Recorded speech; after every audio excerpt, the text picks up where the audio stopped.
Tu veux marcher avec Jésus-Christ de Nazareth. Tu veux opérer dans un esprit nouveau. Tu veux voir Dieu mener le combat pour toi. Tu as besoin de la puissance qui vient d'en haut. Alléluia. Et comme texte biblique de référence, nous lisons dans Actes au chapitre 1, verset 8. Mais vous recevrez une puissance lorsque le Saint-Esprit viendra sur vous. Et vous serez mes témoins à Jérusalem, dans toute la Judée, dans la Samarie et jusqu'aux extrémités de la terre. Alléluia. Notre deuxième texte biblique, Marc au chapitre 16, verset 15 à 18. Marc 16, 15. Puis, il leur dit, allez par tout le monde et prêchez la bonne nouvelle à toute la création. Celui qui croira et qui sera baptisé sera sauvé. Mais celui qui ne croira pas sera condamné. Verset 17. Voici les miracles qui accompagneront ceux qui auront cru en mon nom. Oh, alléluia. Jésus dit, en mon nom, ils chasseront les démons. Ils parleront de nouvelles langues. Ils saisiront des serpents. S'ils boivent quelques breuvages mortels, il ne leur fera point de mal. Ils imposeront les mains aux malades et les malades seront guéris. Quelqu'un peut acclamer la bonne parole de Jésus-Christ de Nazareth. Alléluia. Quelle bonne parole. Quelle belle promesse de Dieu pour nos vies. Jésus n'a pas laissé son église sans pouvoir lorsqu'il est retourné au Père. Il a promis de donner à l'église le pouvoir d'évangéliser le monde. Actes au chapitre 1, verset 8. Notre Seigneur a accompli sa promesse le jour de la Pentecôte. Actes au chapitre 2. Et c'est ainsi que l'Église du Nouveau Testament, c'est-à-dire l'Église naissante, a exercé un ministère puissant et a vu des résultats étonnants. L'Église a un mandat de Christ pour évangéliser toutes les nations. L'Église a besoin de membres, c'est-à-dire de fidèles, de chrétiens, des fils et des filles du royaume des cieux qui exercent un ministère sous la puissance de Dieu pour les 4 raisons suivantes. Nous sommes impliqués dans une guerre. L'ennemi a une puissance. La tâche est grande. Le ministère de puissance marche. Nous sommes impliqués dans une guerre. La Bible enseigne clairement que les enfants de Dieu sont impliqués dans une grande guerre spirituelle. Cette guerre est faite contre le diable et ses agents.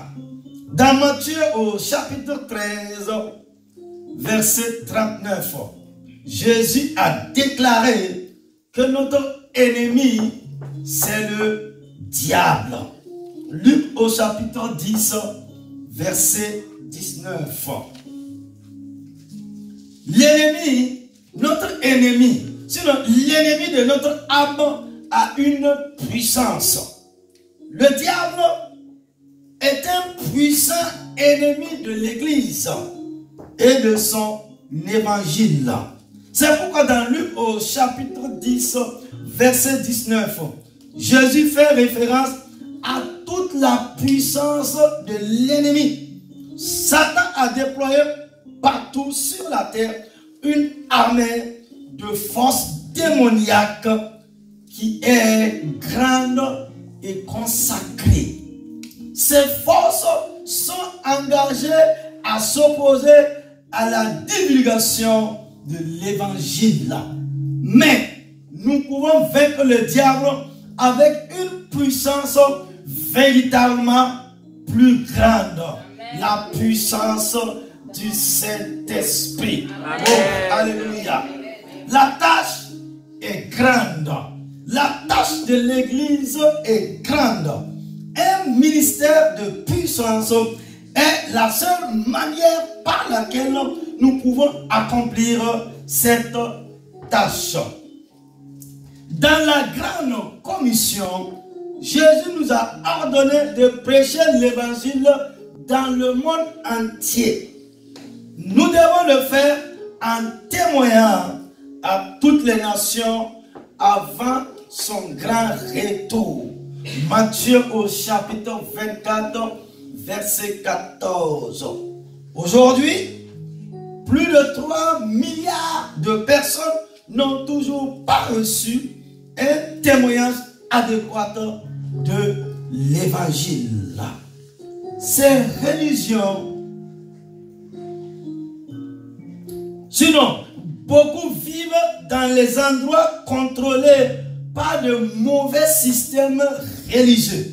Ces religions s'opposent farouchement à l'expansion du christianisme. Nous n'atteignons jamais les perdus de ces endroits-là sans la puissance divine. Jésus a promis qu'il donnerait à ses disciples la puissance pour accomplir sa grande tâche. Mais vous recevrez une puissance, celle du Saint-Esprit survenant sur vous, et vous serez mes témoins à Jérusalem, dans toute la Judée, dans la Samarie et jusqu'aux extrémités de la terre. Actes au chapitre 1, verset 8. Christ a dit aussi qu'il confirmerait sa parole avec de puissants signes à mesure que nous exerçons le ministère. Allez dans le monde entier, a dit Jésus, et prêchez la bonne nouvelle de l'évangile à toute la création. Voici les signes qui accompagneront ceux qui auront cru, comme vous et moi. Jésus dit, en mon nom, ils chercheront les démons. Ils parleront de nouvelles langues. Ils saisiront des serpents. S'ils boivent quelques breuvages mortels, il ne leur fera point de mal. Ils imposeront les mains aux malades et ceux-ci seront guéris. Marc au chapitre 7, verset 15, verset 17 et 18. La seule manière de faire avancer le royaume de Christ, c'est-à-dire le royaume de Dieu dans le monde, est d'appliquer la force contre la force. Oh, alléluia. Église, hommes, frères, la seule manière de faire avancer le royaume de Dieu dans le monde aujourd'hui est d'appliquer la force contre la force.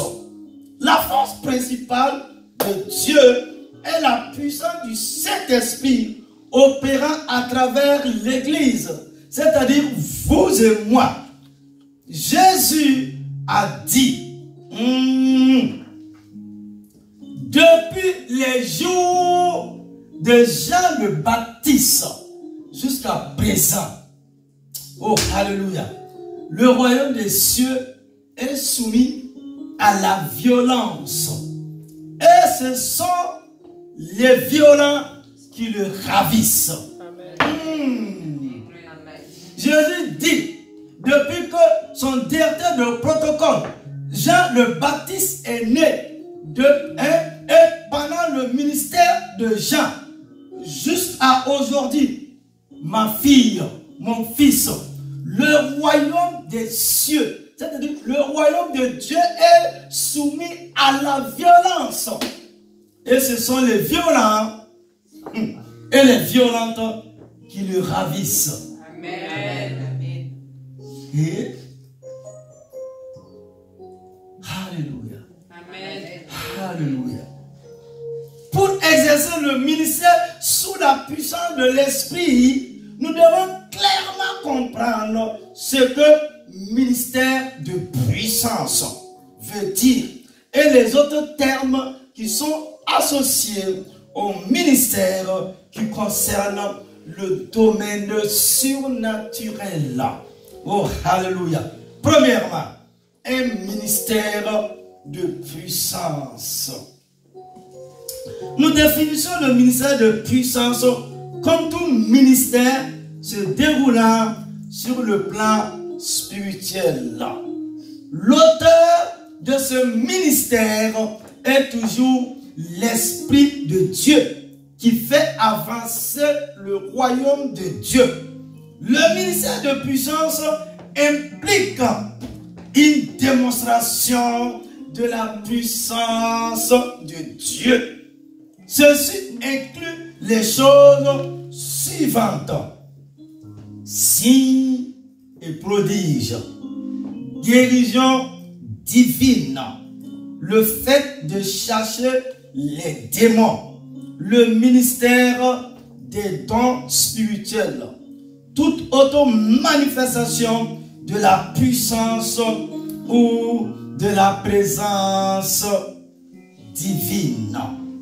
Une fois encore, le but du ministère de puissance est toujours de faire avancer le royaume de Dieu. Waouh! Deuxièmement, la notion de confrontation de puissance. La confrontation de puissance. Nous pouvons définir confrontation de puissance de deux manières. Dans un sens restreint, la confrontation de puissance implique le fait de confronter les puissances des ténèbres, les démons. Cette confrontation a eu lieu avec la puissance du nom de Jésus. Dans ce sens, Allen Tippett définit la confrontation des royaumes, j'ai dit des royaumes, comme le choc entre le royaume de Dieu et le royaume de Satan. Peter Warner offre une définition similaire. Il dit: une confrontation de puissance est une démonstration visible et pratique du fait que Jésus soit plus puissant que les faux dieux ou esprits adorés ou craints par un groupe de gens. Waouh! C'est une démonstration ouverte de la puissance souveraine de Dieu utilisée pour faire avancer son royaume sur la terre des hommes. Waouh! Donc, ma soeur, il y a deux royaumes. Le royaume de Dieu, des anges, des chérubins, des séraphins, la gloire, la puissance éternelle. Et il y a le royaume du diable, Satan, ses démons, ses ordres de démons et les forces des ténèbres.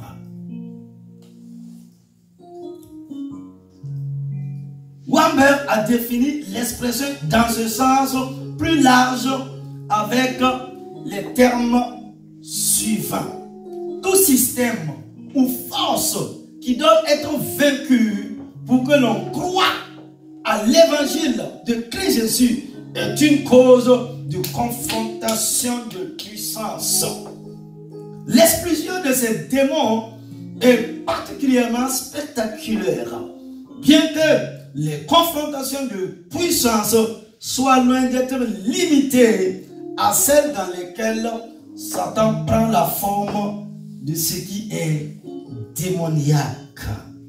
Lorsque, quand le royaume vient,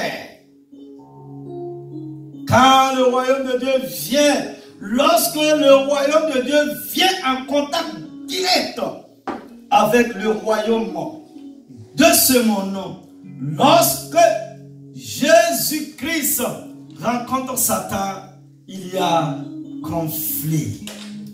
Alléluia. Lorsque Jésus rencontre Satan, mon ami, il n'y a pas amitié, il n'y a pas accolade, mais il y a conflit.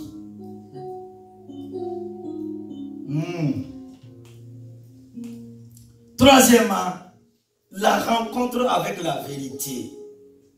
Jésus dit quoi? Vous connaîtrez la vérité.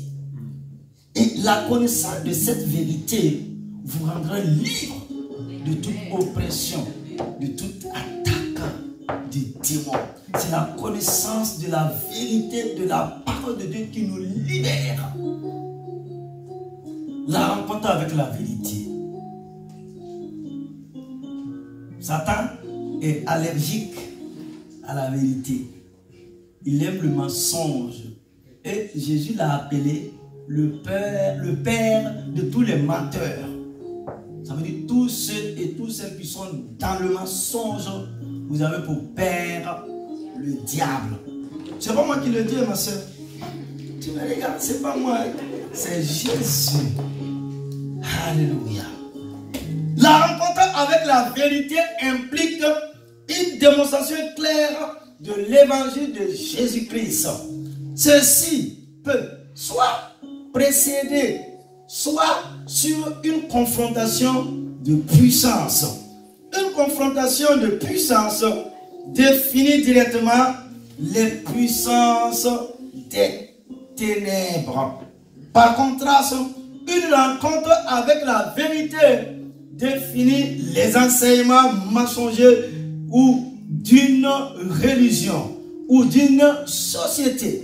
Ces enseignements mensongers tiennent les gens dans un lien, alors qu'une rencontre avec la vérité les conduit à la liberté.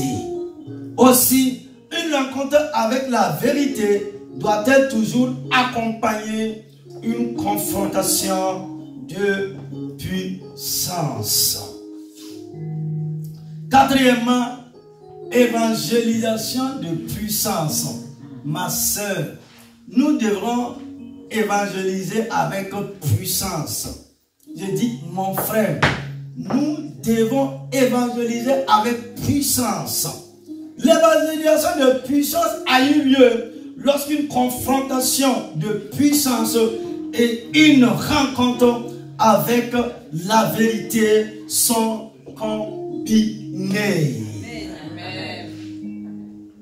Si tu n'arrives pas à évangéliser, si tu n'arrives pas à amener une âme à Jésus-Christ de Nazareth ce soir, ma soeur, mon frère, oh alléluia, nous devrons retourner à la chambre haute. On a voulu mettre les charrues avant les bœufs. Ce jour-là, Jésus a dit à Pierre, Jacques, Jean et les autres sur le mont des Oliviers, à la chambre haute, quand la puissance du Saint-Esprit va venir sur vous, vous pouvez aller évangéliser en Judée, en Samarie et jusqu'aux extrémités de la terre. Donc Donc en principe, chaque réunion de prière, sinon chaque rencontre de prière, tu dois amener une âme à Jésus-Christ de Nazareth. Ça veut dire l'histoire de ta vie, ton témoignage, ce que Dieu a fait pour toi. Tu dois le confesser, mais avec puissance, mais avec force, mais avec détermination. Pour amener une âme, afin qu'il ait de la joie au ciel. Et c'est pour cela que Jésus est venu sur la terre des hommes.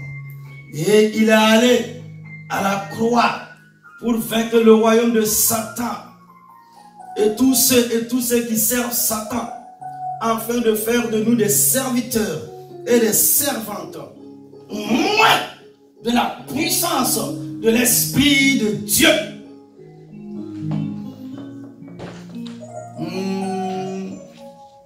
Nous devons chanter avec onction. Même les gens du monde là, ça veut dire, ils ont l'onction travertie. Ils ont une autre onction là, mais ils le font bien et propre. Hello, est-ce que je parle à quelqu'un ce soir? Nous devons avoir soif. Mais les problèmes du côté, laisse-moi ça.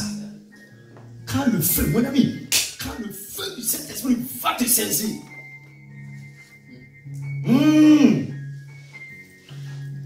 le feu, je dis le feu de Dieu. Pendant 6 mois, on est sur l'onction. Il faut que ta vie change. Amen. Il faut que les choses changent. Amen. Jésus dit, mais quand tu seras dans le feu de la puissance, parce que je parle à une femme ce soir, quand tu seras dans le feu de la puissance de l'Esprit de Dieu,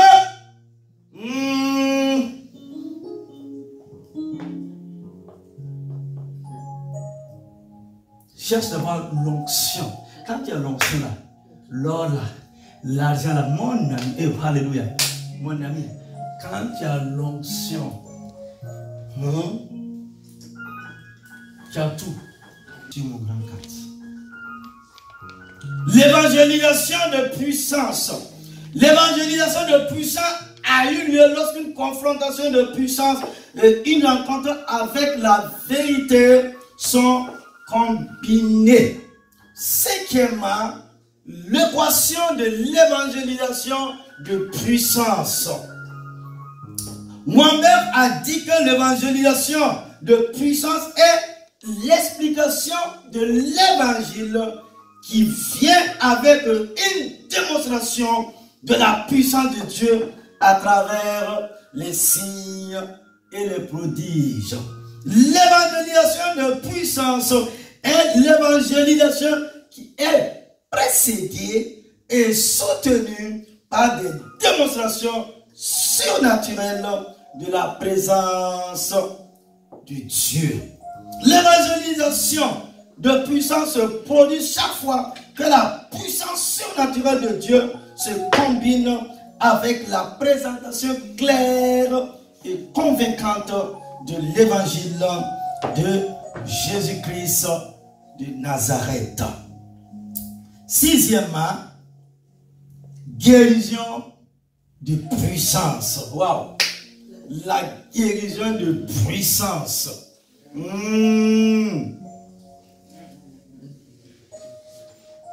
ami, la guérison de puissance.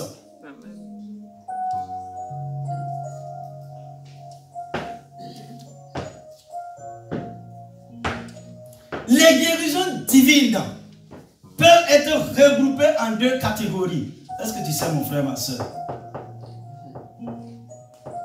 2 catégories. Il faut qu'il y ait une guérison divine, non? La première est appelée guérison de l'alliance. Waouh! Donc, les évangélistes, ils opèrent sous la guérison appelée la guérison de l'alliance. Je m'explique. La guérison de l'alliance est offerte au travers de l'œuvre expiatoire de Christ sur la croix. Selon Ésaïe 53, verset 4 à 5. 1 Pierre chapitre 2, verset 24. Il a pourvu de guérison tous ceux qui appartiennent à Dieu, ceux qui ont fait de Christ leur Seigneur et Sauveur. Dans Matthieu au chapitre 15, verset 26, Jésus a appelé la guérison le Père des enfants. Jésus dit, la guérison que tu recherches là, ça c'est le pain des enfants. Tu vois les petits pains, c'est ça, hein? Pain au chocolat, pain au lait. Tu vois les petits pains là qu'on donne aux enfants. Donc Jésus dit, la guérison là, dans Matthieu 15, 26 là, c'est le pain des enfants. Même si tu te réveilles maman, le matin, tu n'es pas content, hein, les enfants te tapent sur les nerfs, c'est ça, hein? Tu vas leur donner le petit pain là. Tu vas leur donner leur pain. Le petit déjeuner. Donc Jésus dit que quand lui il est allé à la croix, c'est pour que la maladie te quitte. C'est pour que tu sois délivré de toute maladie. Alléluia. La guérison divine fait partie de la provision merveilleuse de Christ pour nous à la croix. La deuxième catégorie est la guérison de puissance. C'est le genre de guérison qui révèle la présence et la puissance du royaume de Dieu. Dieu peut guérir même les incroyants par la guérison de puissance. Même, je dis, les incroyants.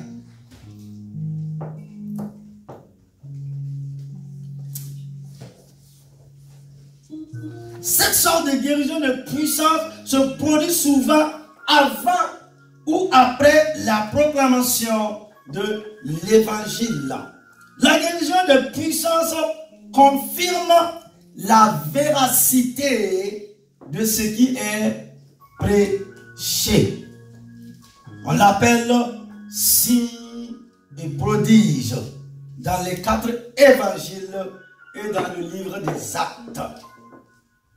Les signes et les prodiges, Matthieu, Marc, Luc et Jean, et tout ce qui a acte des apôtres.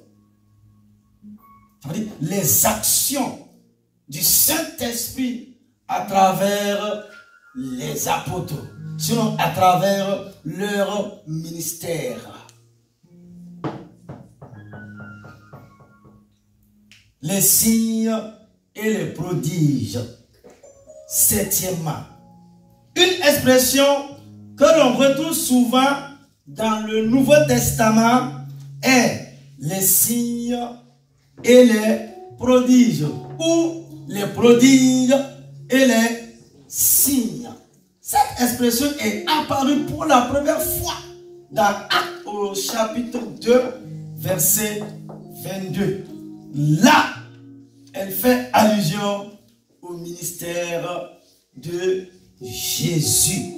Dans Actes au chapitre 2, verset 43, elle se réfère au ministère de l'Église immédiatement après le jour de la Pentecôte. La crainte s'emparait de chacun et il se faisait beaucoup de prodiges et de signes par les mains des apôtres. Dans l'écriture, sinon dans les Saintes Écritures, les termes signes et prodiges sont souvent utilisés ensemble. Ainsi est quelque chose qui indique quelque chose d'autre. Alléluia. Amen. Tu m'as pas compris. Amen. Alléluia. Les termes signes et prodiges sont souvent utilisés ensemble. Alléluia. Un signe est quelque chose qui indique quelque chose d'autre. Alléluia. Les signes apparaissant dans le Nouveau Testament du grec simio sont des événements ou faits miraculeux qui ont un but. Ils montrent que le royaume de Dieu est venu et que son message, l'évangile, est vrai. Dans Marc au chapitre 5, verset 17, Jésus a clairement enseigné qu'il confirmerait la prédication de l'évangile avec des signes. De même, dans le verset 20 de Marc au chapitre 16, les signes ont confirmé l'évangile prêché par les disciples. Nous pouvons, nous aussi, compter sur Dieu pour qu'il confirme le message que nous prêchons avec des signes. Le mot prodige du grec Théra parle de l'œuvre miraculeuse de Dieu qui provoque chez celui qui regarde l'émerveillement. Waouh! Je suis émerveillé. Alléluia. Une fois, Jésus a guéri un garçon possédé de démons. Dans Luc au chapitre 9, verset 43, dit que les gens furent frappés de la grandeur de Dieu. Chacun était dans l'admiration de tout ce que faisait Jésus. Ceci est un exemple de prodige. Les gens étaient frappés de la grandeur de Dieu. Ils étaient dans l'admiration quand Jésus opérait dans le ministère de la guérison, le ministère de la délivrance. Jésus chassait les démons, mon frère, ma soeur. Jésus guérissait les malades, mon frère, ma soeur. Jésus a chassé les démons. Élie n'a pas chassé un démon. Élisée n'a pas chassé un démon. Parce que le royaume n'était pas venu. Quand le royaume vient, Jésus est descendu du royaume des cieux avec la puissance d'en haut, ma soeur, la puissance du ciel. Il fallait démontrer, il fallait qu'il y ait une confrontation de puissance. Il fallait qu'on réalise que Israël le sache, qu'en son temps, Jésus en son temps, les esprits méchants criaient, les démons criaient, les démons partaient. Et les signes étaient visibles et palpables. Et les aveugles ont retrouvé la vue. Les sourds ont entendu. Oh, alléluia. Les paralytiques se sont levés. Dieu a confirmé sa parole.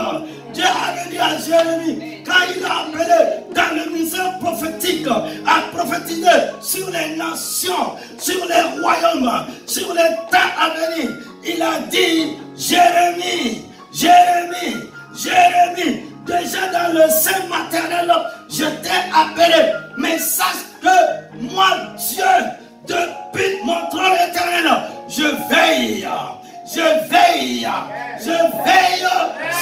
ma parole pour l'exécuter.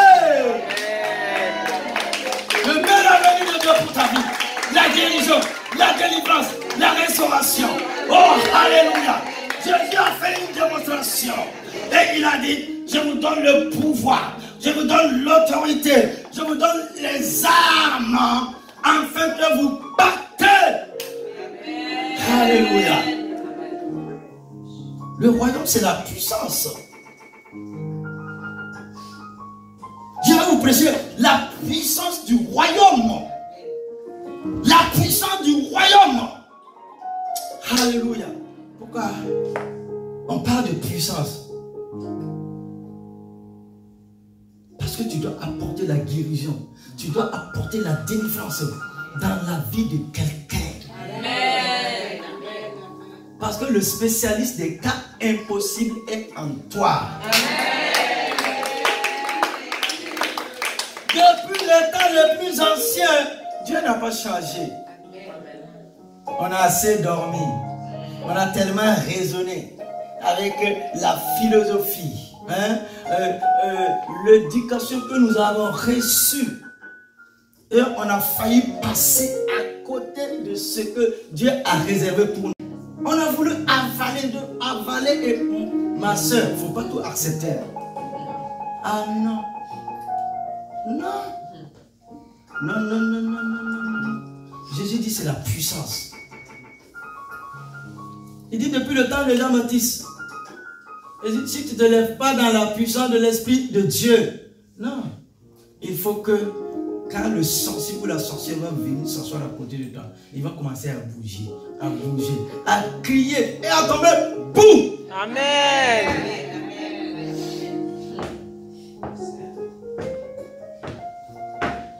C'est ce que je vais vous enseigner dimanche. Non. L'église n'est pas née dans la faiblesse. Qui vous a enseigné ça? Diacre. Oh, alléluia. L'église, mon frère. L'église n'est pas née dans la faiblesse. L'église est née dans la puissance du Saint-Esprit. J'ai dit, l'église de Jésus-Christ est née dans la puissance du Saint-Esprit. Et là où il y a l'église, les signes du royaume, les signes du royaume, la guérison, la délivrance. L'église est née dans le feu de l'Esprit de Dieu. Tu dois être une femme de feu, un homme de feu. Alléluia. Regarde Paul. Regarde le Pierre. Non. L'évangile. Nous prêchons Christ crucifié. Nous prêchons Christ ressuscité. Jésus a fait démonstration de puissance. C'est pourquoi quand je prie pour toi, je m'appuie sur l'alliance de Dieu et dire à Papa bon Dieu, quelque chose de Dieu doit se passer dans ta vie. C'est ton droit. À partir de maintenant, il y a des choses que tu dois refuser. Tu dois être violent. Tu dois être violente dans la prière et dire, ça n'est assez. Ça n'est assez. Ça n'est assez. Trop, c'est trop. C'est un message que j'ai déposé pour vous. Quand Dieu dit ça n'est assez, ça veut dire Dieu va frapper. Amen. Dieu va couvrir la terre. Dieu va envoyer le feu. Amen. C'est un feu dévorant. Amen. Il a dit à son peuple, à Israël, je vais donner des peuples en rançon pour toi. Amen. Amen. Quand tu vas te lever dans le feu de l'esprit, tu vas faire retour à l'envoyeur. Je dis retour à l'envoyeur. Retour à l'envoyeur. Au nom de Dieu le Père, au nom de Dieu le Fils, au nom de Dieu le Saint-Esprit. Alléluia. Retour à l'envoyeur. Oh, alléluia. Mon frère, mon fils, retour à l'envoyeur. Dans le nom de Jésus. Alléluia. Les femmes, les mamans, oui, ça n'est assez. Levez-vous. Non, non, spirituellement. Quand je dis levez-vous, je dis ça n'est assez. Une femme a fait le tour à l'envoyeur. Et j'ai beaucoup aimé cette femme de la Bible, Esther. Retour à l'envoyeur à Aman. Amen. Oh, alléluia. La Aman de ta vie. Retour à l'envoyeur. Retour à l'envoyeur. Il a voulu écraser. Voilà un homme démon. Tu vois, un des grands-pères de Hitler. Il a voulu écraser Israël. Il a voulu détruire Israël. Il a voulu amener un génocide. Mais une femme s'est levée dans la présence de Dieu. Et dit Dieu tient promesse. Elle a dit Dieu tient parole. Je refuse. Même si je suis orpheline. Même si je suis dans la pauvreté aujourd'hui. Quand l'onction de Dieu, quand la puissance de Dieu va venir sur moi. Les gens vont me regarder autrement. Aman ne peut pas rester là. Si c'est vrai, Aman a fait c'est bon. Aman, retourne à la voyeur. Oh, alléluia. Retourne à la voyeur. Retourne à la voyeur. Et Aman a été disqualifié et pendu à tout jamais sur cette terre des hommes. Regardez ce jour-là. Israël est un Dieu. Israël prie un Dieu. Israël est le peuple de l'alliance. Tu as un Dieu, ma soeur. Tu as un Dieu, mon frère. Le Dieu que tu pries, il s'appelle le Dieu tout-puissant. Il est le véritable. Il est l'alpha et l'oméga. Il est le premier et le dernier. Il a dit à Israël, il a dit à Moïse de dire à Israël, moi je suis un feu dévorant. Et face à Amalek, Amalek, ta mémoire sera face du dessus des cieux. Mon frère, tu as un Dieu. Le Dieu que tu pries, il est puissant. Le Dieu que tu pries, il terrasse tout sur son chemin. Dieu terrasse tout sur son chemin. Tous ceux qui ont lutté avec Dieu, tous ceux qui ont combattu Dieu, ils ont pourri vivants, ils sont pourris vivants. Amen. Demandez à Nebuchadnezzar et les autres. Non. Si tu ne te mets pas dans la puissance, on va t'écraser comme une mouche. Tu vois, Satan et ses serviteurs, ils sont sans pitié. Ils sont méchants. Ils sont féroces. Ils sont mauvais. C'est des gens qui n'ont plus de cœur, ni de conscience. Élie a invoqué le feu.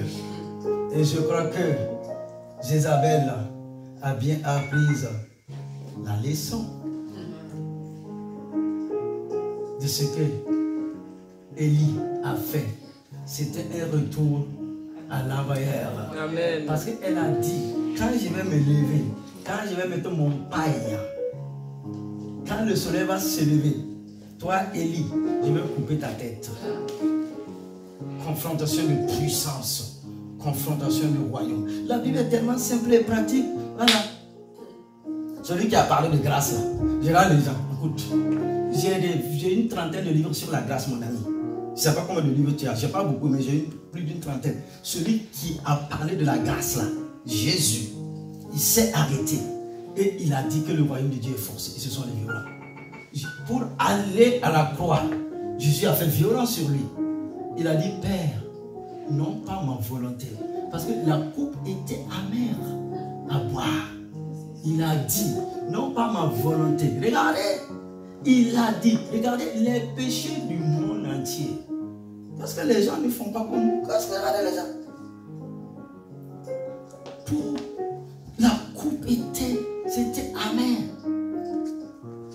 À Gethsémane, c'était des prières violentes. Hein? C'est pas merci Seigneur, bénis Tati, bénis Marie, bénis tout le monde. Merci pour la journée. Pendant que tu dis merci pour la journée, la couverture. Hein, à peine que tu as posé ta tête sur le coussin, tu as commencé à ronfler. Alors qu'en ce moment, les serviteurs et les servants de Satan sont levés. Ils ont commencé à incanter, à incanter, à incanter. Il y a deux royaumes, mon ami. Il ne faut pas te voiler le visage. Il ne faut pas laisser quelqu'un venir te mentir, te manipuler. Toi-même te diras que les choses, quand toi-même te diras que les choses n'avancent pas là, c'est qu'il y a quelque chose à quelque part.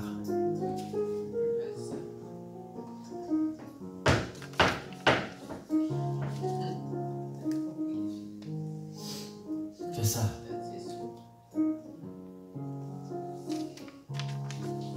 Écoute, c'est ça quand j'ai vu ce homme, quand j'ai vu cette fille, et vous tous, j'ai dit non, quelque chose doit se passer. Amen.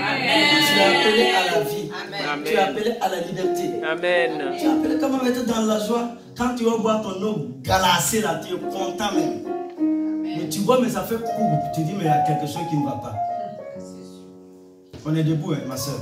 Ma fille, je dis qu'on est debout. Hein. Parce que, hein, quand on dit l'accomplissement, tu dois attraper la chose dans ta main. Amen. Et puis venir dans la maison de Dieu, on va rendre grâce. Amen. Marc 5, Dieu a confirmé sa parole. Amen. Ça, Jésus est réellement ce qu'il est, ou bien il est le plus grand menteur que l'humanité n'ait jamais connu. faut te révolter. Je suis révolté là. Tu as laissé les petits oiseaux bizarres là venir faire leur caca là même dans ton couscous. Ah non. Non!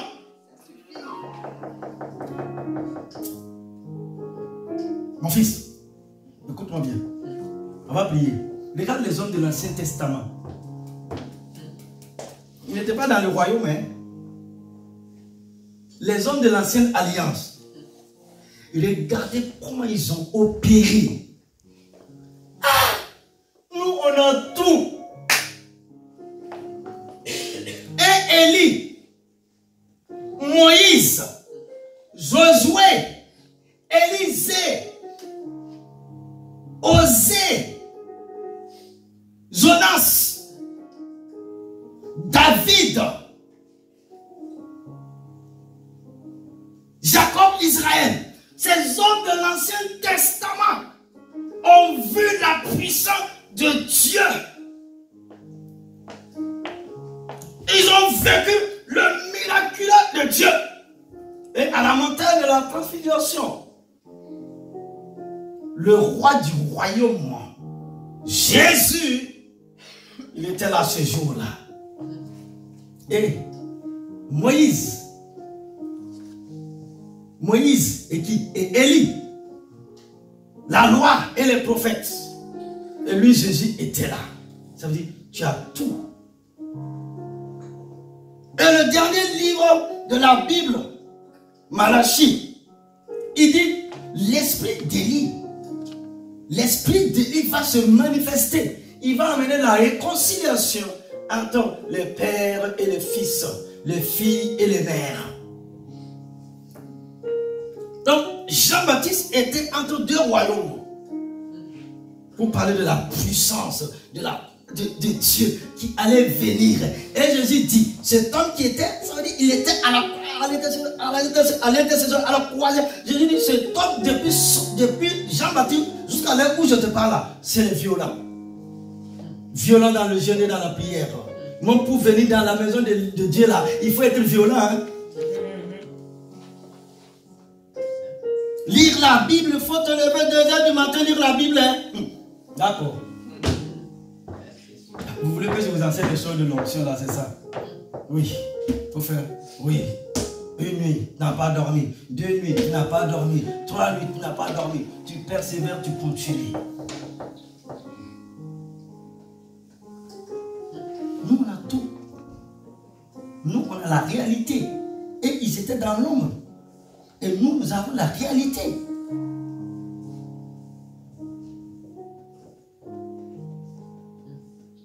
Il faut que quelque chose se passe.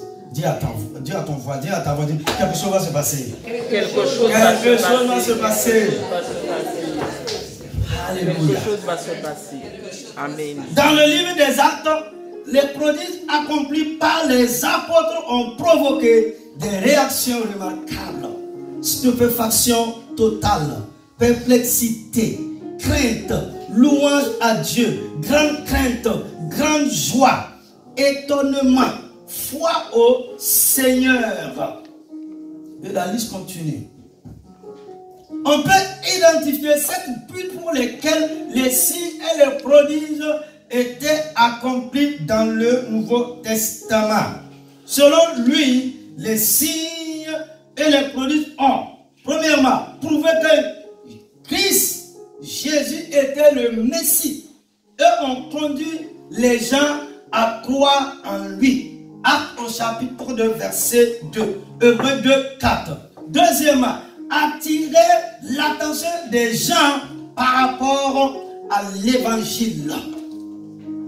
Troisièmement, prouver que Christ Jésus était le Seigneur vivant, ressuscité de l'Église. 4. Prouver la véracité de la parole qui était prêchée. Actes au chapitre 4, verset 29 à 30. Hébreux chapitre 2, verset 3 à 4. Cinquièmement, identifier les vrais croyants et la vraie religion. Marc 16, 15, 2 Corinthiens 12, 12.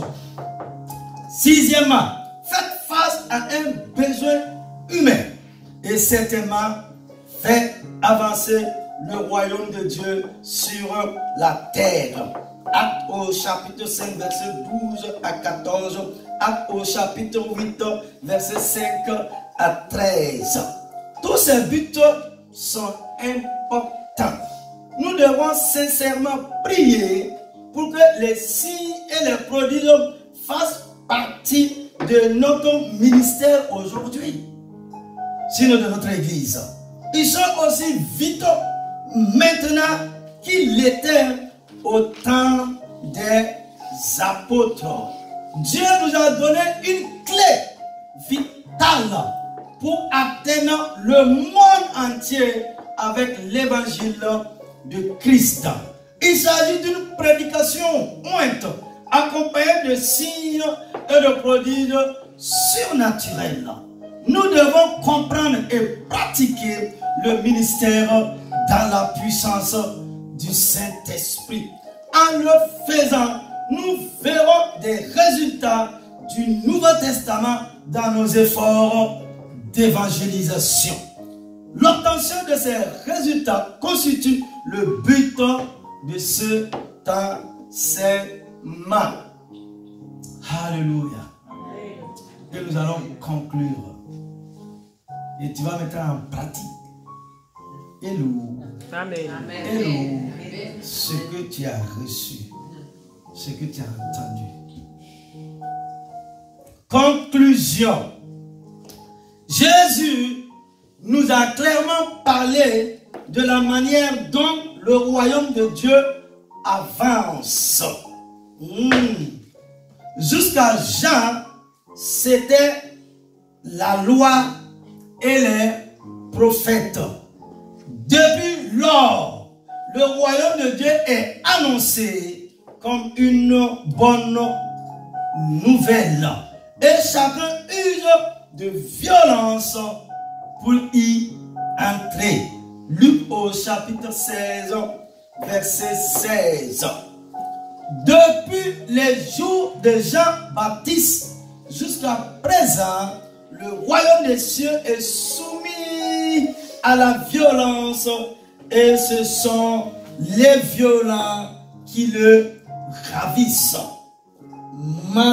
Matthieu chapitre 11, verset 12. Nous sommes appelés à proclamer le message de Jésus-Christ. Mais nous sommes surtout appelés aussi à imiter ses méthodes et à démontrer la puissance de son royaume. Et que Dieu bénisse sa parole.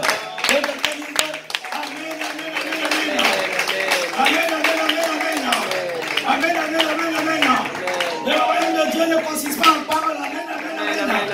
Amen. Le royaume de Dieu ne consiste pas en parole, mais en puissance. Mais en puissance par